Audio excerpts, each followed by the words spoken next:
14 octobre 1943, à 25 000 pieds au-dessus de Schweinfurt, en Allemagne.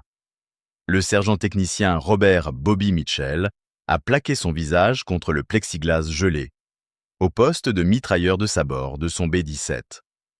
Il regardait les balles traçantes décrire des arcs dans l'air raréfié. Elles ratèrent le Focke-Wulf 190 qui approchait, à ce qui lui semblait être une centaine de pieds. Le chasseur allemand s'est dérobé, indemne. Son nez jaune le narguait. Il a viré pour une autre passe. Mitchell s'est maudit. Il avait visé en avance sur la cible, exactement comme on le lui avait appris à l'école de tir de Las Vegas Army Airfield. 6 mois plus tôt, tout ce qu'on lui avait martelé depuis l'instruction de base à Keesler Field lui semblait inutile. En 3 missions au-dessus de l'Allemagne, il n'avait touché aucun chasseur, malgré des milliers de coups tirés. La plupart des autres de son escadron non plus. Le constat mathématique de l'échec devenait indéniable. Ce que Mitchell ne pouvait pas savoir à cet instant, c'est qu'à 2000 miles de là, à Eglin Field, en Floride, des équipes de mathématiciens, de physiciens et de balisticiens achevèrent des calculs qui allaient bouleverser le tir aérien. En quelques semaines, les mitrailleurs américains cesseraient même d'essayer de viser les chasseurs. Ils cesseraient de suivre des cibles individuelles dans leur viseur. À la place, ils arroseraient des gerbes de balles calculées, dans des zones prédéterminées de ciel vide. Ils miseraient sur la probabilité, plutôt que sur la précision, et ils commenceraient à détruire des chasseurs allemands, à des rythmes qui allaient surprendre les planificateurs américains et inquiéter la Luftwaffe.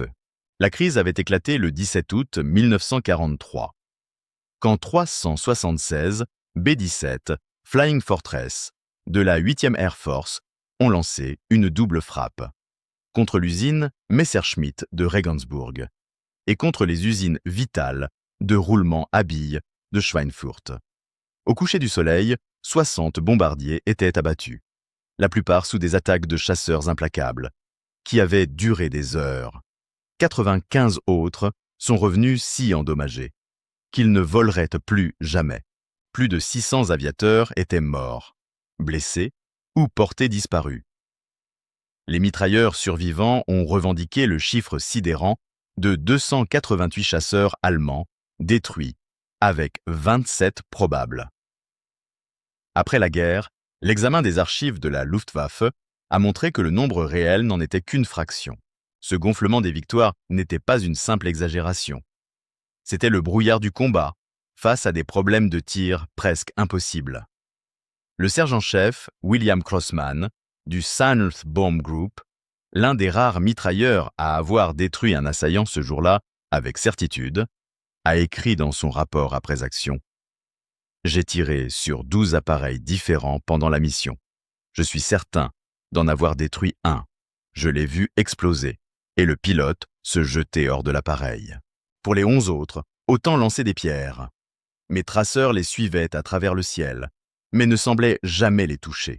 C'était comme s'ils étaient protégés par un bouclier invisible. Nous faisons quelque chose de fondamentalement faux.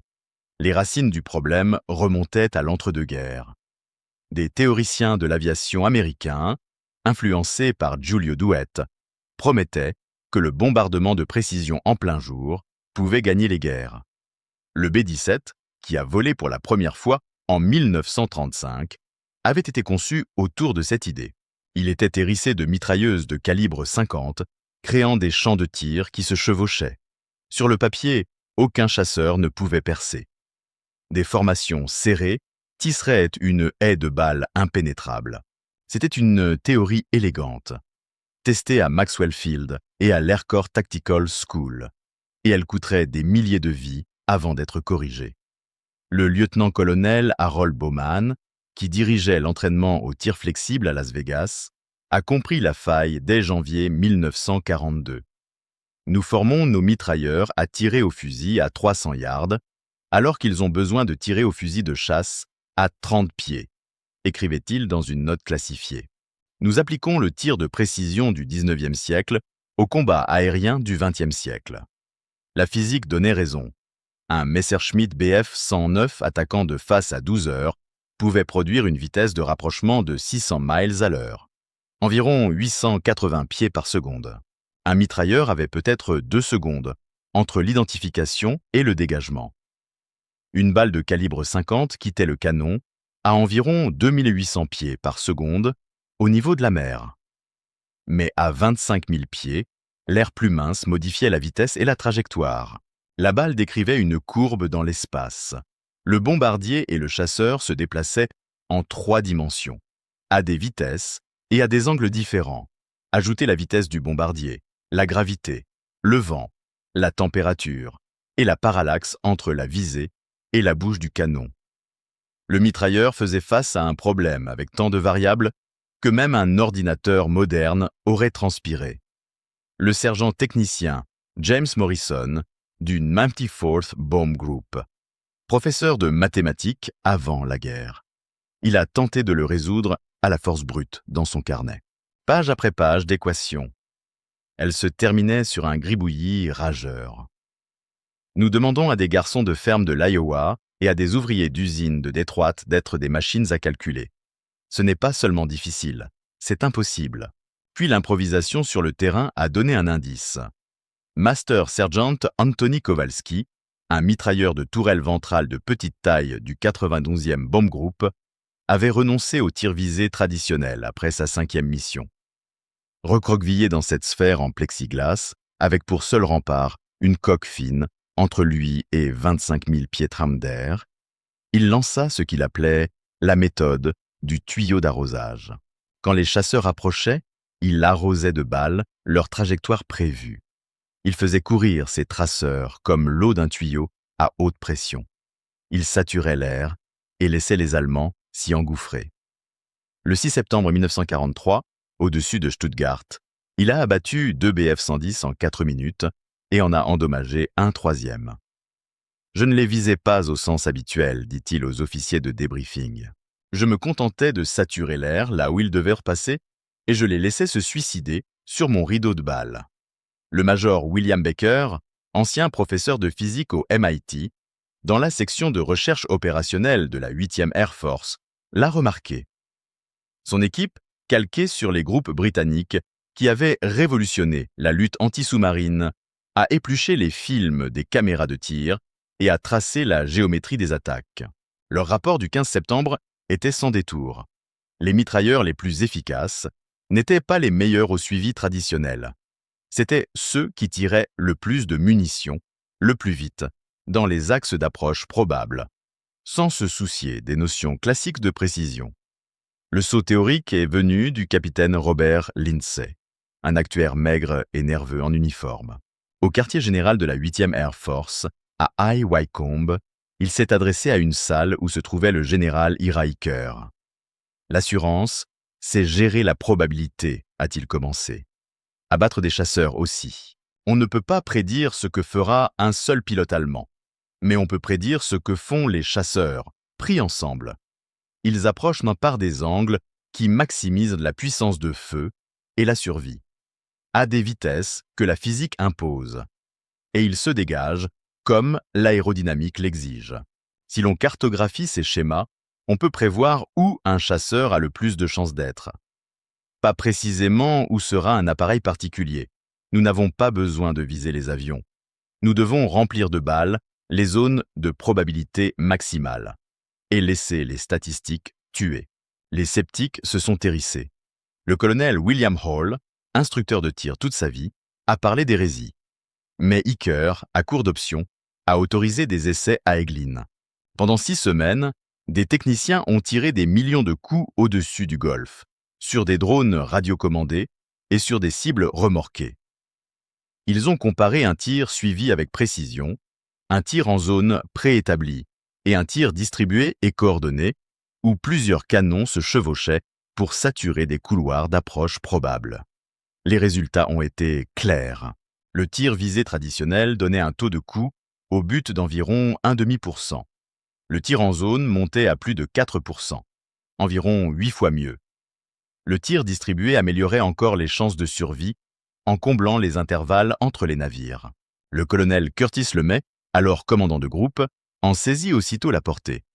Le 8 décembre 1943, il fit un briefing à ses équipages. Oubliez tout ce que vous avez appris sur le suivi d'une seule cible. Quand un chasseur s'engage, ne le poursuivez pas dans le viseur. Visez l'espace qu'il doit traverser pour nous tirer dessus. Remplissez cet espace de balles. Construisez un mur de plomb. Officiellement, c'était le tir en zone, ou le tir de barrage. Les équipages l'appelaient arroser et prier, le tuyau d'arrosage, ou simplement remplir le seau. Le changement exigea une nouvelle identité. Les mitrailleurs cessèrent de s'imaginer tireurs d'élite aériens. Ils devinrent des armes de probabilité, des émetteurs humains de schémas. La formation changea presque du jour au lendemain à Las Vegas, Kingman, Harlingen, Laredo, Buckingham et Tyndall. Les visées lentes et soignées et la pression progressive sur la détente disparurent. Arrivèrent des graphiques de probabilité, des études des schémas d'approche allemands issus de milliers de débriefings, et des exercices pour maximiser la cadence de tir sans surchauffer les canons. Dans le simulateur de tir Waller, on ne faisait pas que suivre le film des chasseurs attaquants. Les instructeurs figeaient l'image. Ils traçaient des cônes de probabilité translucides, là où les chasseurs passeraient dans la seconde suivante. Les élèves apprenaient à balayer ces cônes, à se coordonner avec les pièces voisines pour qu'aucun couloir ne reste vide, et à discipliner leurs rafales pour éviter les enrayages et garder des munitions pour les créneaux les plus probables. Le sous-lieutenant Arthur Goldman, bombardier qui servait les mitrailleuses de nez en dehors de la passe de bombardement, a écrit à sa famille au sujet de ce tiraillement psychologique. Tout en toi veut viser l'avion. Tu le vois arriver, les éclairs sur ses ailes. Ton instinct hurle de le suivre. Maintenant, on nous dit de l'ignorer et de tirer dans le vide, là où il n'est pas encore. Ça paraît insensé, mais les calculs disent que que ça marche. Et tu le sens quand les tirs de la formation se rejoignent. Au début de 1944, la situation avait changé. L'arrivée des escorteurs à long rayon d'action comptait énormément. D'abord des P-47 avec réservoirs supplémentaires largables, puis des P-51. Mais dans les boxes de bombardiers, l'atmosphère avait changé aussi. Les pilotes de la Luftwaffe parlaient de rideaux de feu aux angles d'attaque connus. Les attaques frontales restaient mortelles. Pourtant, le nombre moyen de coups tirés par victoire revendiqué baissait. Les taux d'enrayage chutaient, à mesure que les équipages affinaient la discipline des rafales. Et les victoires réellement confirmées grimpaient lentement, même si les revendications étaient resserrées. Surtout, la confiance montait. Les équipages n'essayaient plus de résoudre des équations différentielles sous le feu. Ils exécutaient des schémas appris et répétés, adaptés au temps de réaction humain et à la physique du combat. Mitchell allait revoler. Quelques semaines après Schweinfurt, un groupe de FW-190 arriva de la position de 12 heures, en A, haut, en roulis. Il ne poursuivit pas une seule verrière miroitante. Avec le mitrailleur de nez et celui de la tourelle supérieure, il déversa des gerbes de calibre 50 dans l'entonnoir invisible où les assaillants devaient entrer pour tirer. Un Allemand fit un roulis au dernier moment. Il bascula à travers la formation en traînant de la fumée. Mitchell ne pouvait pas dire qu'il avait visé ce chasseur. Il ne l'avait pas fait. Il avait visé un point dans le ciel que les statistiques prévoyaient et que la réalité confirmait.